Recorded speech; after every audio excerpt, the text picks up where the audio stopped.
નમસ્કાર વિદ્યાર્થી મિત્રો, સારથી સપોર્ટ યુટ્યુબ ચેનલના એક લાર્જેસ્ટ પ્લેટફોર્મ ઉપર આપ તમામ મિત્રોનું હાર્દિક સ્વાગત છે। તો વિદ્યાર્થી મિત્રો, તમારી ધોરણ 12ની મનોવિજ્ઞાન વિષયની જે એકમ કસોટી લેવાવાની છે એમના માટે ખાસ બોર્ડ દ્વારા જે જાહેર કરેલી એકમ કસોટીની પ્રશ્ન બેંક છે એનું સોલ્યુશન લઈને તમારી સમક્ષ આજે હાજર થયા છીએ। તો વિડીયોને તમે સ્કીપ કર્યા વગર અંત સુધી જોતા રહેજો અને સંપૂર્ણ બધા ધોરણની PDF ફાઇલ તમારે એકમ કસોટીની પ્રશ્ન બેંકને ડાઉનલોડ કરવી હોય તો ડિસ્ક્રિપ્શનની અંદર આપણી ટેલિગ્રામ ચેનલ સારથી સપોર્ટની લિંક તમને આપી છે, ત્યાંથી તમે તમામ વિષયની જે એકમ કસોટી છે એની પ્રશ્ન બેંક મેળવી શકો છો। જો લિંક ઉપરથી ક્લિક ન થાય તો તમે ડાયરેક્ટ ટેલિગ્રામ ચેનલની અંદર સારથી સપોર્ટ એવું સર્ચ કરશો તો આવી જશે। ઓકે, જોઈએ તમારો વધુ સમય નથી લેવો।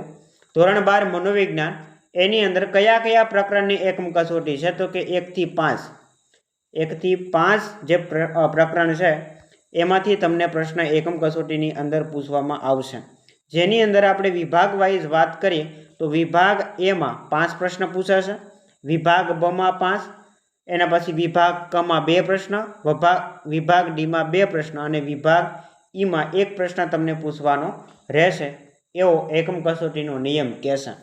અહીંયા તમને એકમ કસોટીની પ્રશ્ન બેંકમાં ઘણા બધા પ્રશ્ન આપેલા હશે, પણ બધા પ્રશ્ન તમને આ એકમ કસોટીની પ્રશ્ન બેંક છે એની અંદરથી જ ગેરંટી પૂછવામાં આવશે, બહારનું નહીં પૂછાય। ઓકે, તો ખાસ ટેલિગ્રામ ચેનલ જોઈન કરી લેજો અને આ PDF ફાઇલ છે એને ડાઉનલોડ કરવાનું ભૂલતા નહીં। જોઈએ આપણે સોલ્યુશન। તો પહેલો જ પ્રશ્ન તમને અહીંયા આપેલો છે કે ધ્વનિનો એકમ શામાં મપાય છે, તો એની અંદર ડી આવશે, DB। બીજો પ્રશ્ન, સંવેદનની પૂર્વ શરત કઈ છે, તો એની અંદર આવશે ધ્યાન। ત્રીજો પ્રશ્ન, જ્ઞાનેન્દ્રિયો દ્વારા થતો ઉદ્દીપકનો અનુભવ એટલે શું, તો કે સંવેદન, ક આવશે। ત્યાર પછી ચોથો પ્રશ્ન છે, દ્રષ્ટિ સંવેદન માટે કઈ અનિવાર્ય શરત છે, તો ચોથાની અંદર જવાબ આવશે બ, પ્રકાશની હાજરી। પાંચમો પ્રશ્ન, કીકી એ કેટલી ઇંચનું છિદ્ર છે, તો 5ની અંદર જવાબમાં આવશે ક 1/8। એના પછી હેનિંગે ગંધના કેટલા પ્રકાર આપ્યા છે, તો આપણને બધાને આવડવો જોઈએ, 6 પ્રશ્ન, ઘણી વખત બોર્ડની એક્ઝામમાં પણ પૂછાય છે। એના પછી ધ્યાનની જનની તરીકે કોને ઓળખવામાં આવે છે, તો જવાબ આવશે રસ। ત્યાર પછી કયા વૈજ્ઞાનિકના મતે ધ્યાન એટલે પસંદગીયુક્ત ઉદ્દીપક પર માનસિક કેન્દ્રીકરણ કરવું, તો એની અંદર જવાબમાં શું આવશે, તો કે જેમ્સ ડ્રેવર। એના પછી પૂરકતાનો નિયમ શેની સાથે સંકળાયેલો છે, તો કે પ્રત્યક્ષીકૃત સાતત્ય। એના પછી 10 નંબરનો પ્રશ્ન તમારી સામે છે કે પ્રત્યક્ષીકરણમાં સંગઠનના નિયમો આપનાર મનોવૈજ્ઞાનિકો કયા કયા છે, તો કે વર્ધીમર, કોહલર અને કોફકા। એના પછી 11 નંબરનો પ્રશ્ન તમારી સામે અહીંયા તમને આપેલો છે કે પદાર્થને તેના યથોચિત સ્વરૂપમાં ઓળખીએ તેને શું કહેવાય, પદાર્થ છે એને એના યથોચિત સ્વરૂપમાં ઓળખીએ તો એને શું કહેવાય, તો કે પ્રત્યક્ષીકરણ। એના પછી પ્રત્યક્ષીકરણ એ કેવા પ્રકારની જટિલ પ્રક્રિયા છે, તો એની અંદર શું આવશે, તો કે એની અંદર જવાબ જડ્યો નથી, તમે કોમેન્ટ બોક્સની અંદર જણાવજો। 13 નંબરનો પ્રશ્ન, બંને આંખો વચ્ચે લગભગ કેટલા ઇંચનું અંતર હોય છે, તો આ જે પ્રશ્ન છે એનો જવાબ પણ તમારે કોમેન્ટની અંદર જણાવવાનો છે। એના પછી સમસ્યા પેટીના પ્રયોગમાં બિલાડી 24મા પ્રયત્ને કેટલા સેકન્ડમાં બહાર નીકળી અને ખોરાક મેળવે છે, તો એની અંદર શું આવશે, તો કે 10 સેકન્ડ। 15 નંબરનો પ્રશ્ન, કયા મનોવૈજ્ઞાનિકને પોતાના તબીબ વિદ્યા ક્ષેત્રમાં નોબેલ પારિતોષિક છે મળે છે, તો એની અંદર જવાબ આવશે પાવલો, શું આવે, પાવલો। એના પછી 16 નંબરનો પ્રશ્ન, કૂતરાની સામે ખોરાક રજૂ કરતાની સાથે કૂતરાના મોંમાં સ્વાભાવિક રીતે લાળ ઝરે છે એ ઉદ્દીપકને શું કહેવાય, તો એની અંદર જવાબમાં શું આવશે, તો કે 16ની અંદર જવાબમાં આવશે અનઅભિસંધિત ઉદ્દીપક, ડ આવશે। એના પછી પાવલોના પ્રયોગમાં પ્રબલન કયું છે, તો 17 નંબરના પ્રશ્નની અંદર ઘંટડી આવશે। 18 નંબરનો પ્રશ્ન, મનોવૈજ્ઞાનિકને કારક ક્રિયાત્મક અભિસંધાનની મહામૂલી ભેટ કોણે આપી, તો 18 નંબરના પ્રશ્નની અંદર જવાબ આવશે સ્કિનર। એના પછી 19 નંબરનો પ્રશ્ન છે, કેટલીક વાર હાથો દબાવવાની પ્રક્રિયાને અંતે ઉંદરને સમજ પ્રાપ્ત થઈ કે હાથો દબાવવાથી અન્નગુટિકા પ્રાપ્ત થાય છે, કેટલી વાર હાથો દબાવવાથી અન્નગુટિકા મળે છે? તો 19 નંબરના પ્રશ્નની અંદર જવાબ આવશે 4. 20 નંબરનો પ્રશ્ન, શીખેલી પ્રતિક્રિયાની લુપ્તતા છે અને શું કહેવાય? તો એની અંદર આવશે વિલોપન, એટલે કે ભૂલી જવું. ત્યાર પછી વિદ્યાર્થી મિત્રો 21 નંબરનો પ્રશ્ન તમારી સામે છે. અહીંયા જે ઉદ્દીપક માટે પ્રાણી અનઅભિસંધિત ઉદ્દીપક જેવી પ્રતિક્રિયા આપે તે ઉદ્દીપકને શું કહેવાય?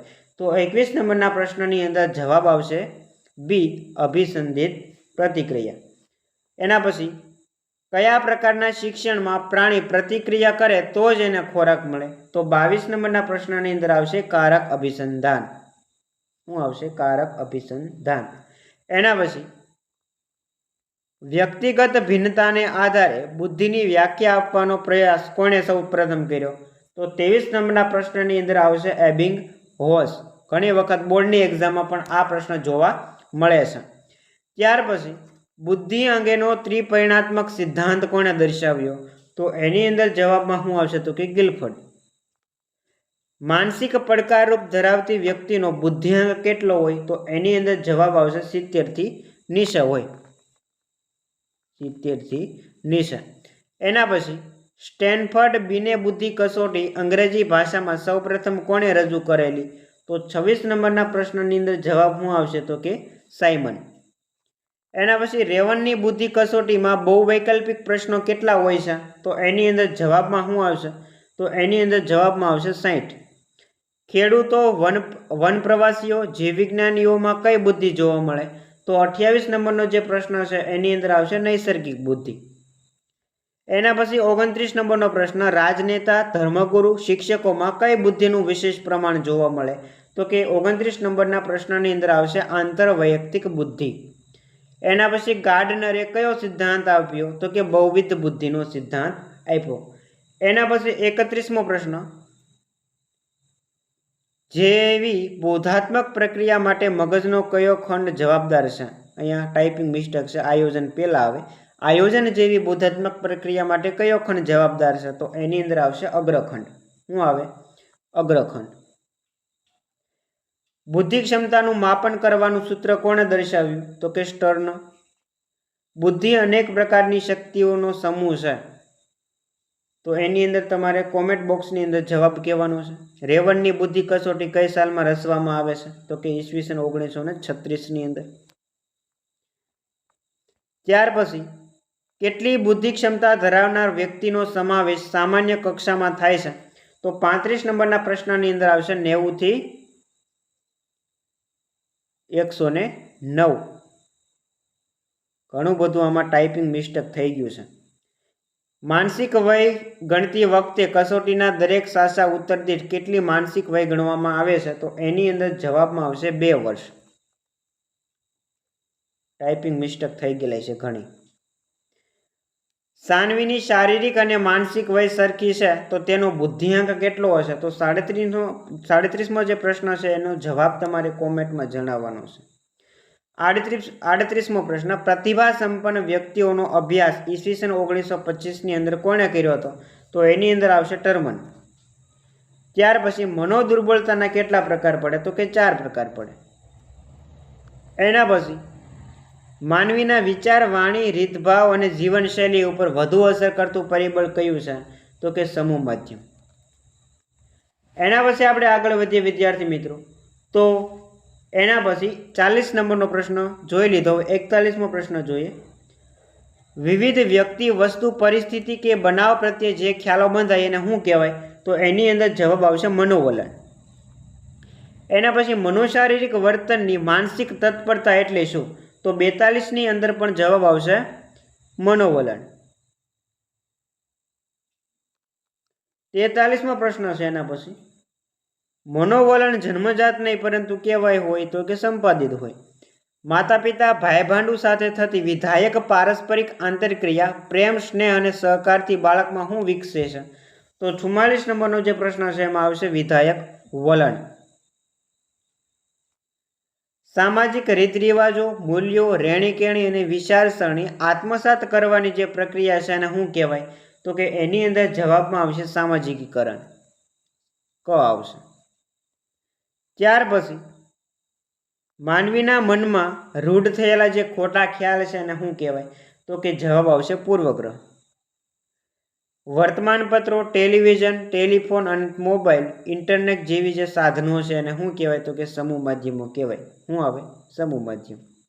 મનોવલણ વિકસે છે તો એની અંદર જવાબમાં શું આવશે? તો કે વ્યક્તિથી જૂથ તરફ. કઈ સદી ટેકનોલોજીનો યુગ ગણાય છે? તો કે 21મી સદી.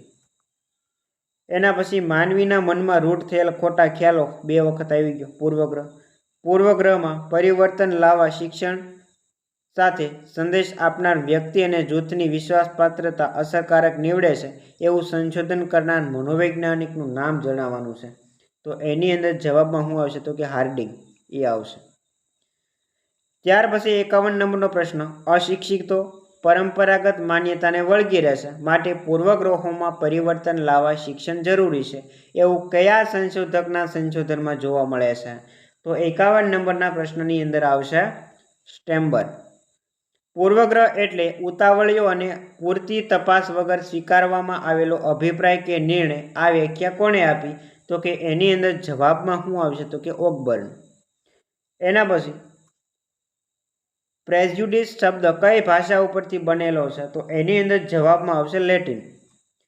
એના પછી માનસિક રીતે સ્વસ્થ જીવન જીવવા માટે વ્યક્તિએ શેમાં પરિવર્તન કરવું પડશે? તો એની અંદર જવાબમાં આવશે જીવનશૈલી. ત્યાર પછી માનવજાતને ભારતની અપ્રતિમ ભેટ કઈ છે? તો એની અંદર જવાબમાં આવશે ધ્યાન અને યોગ.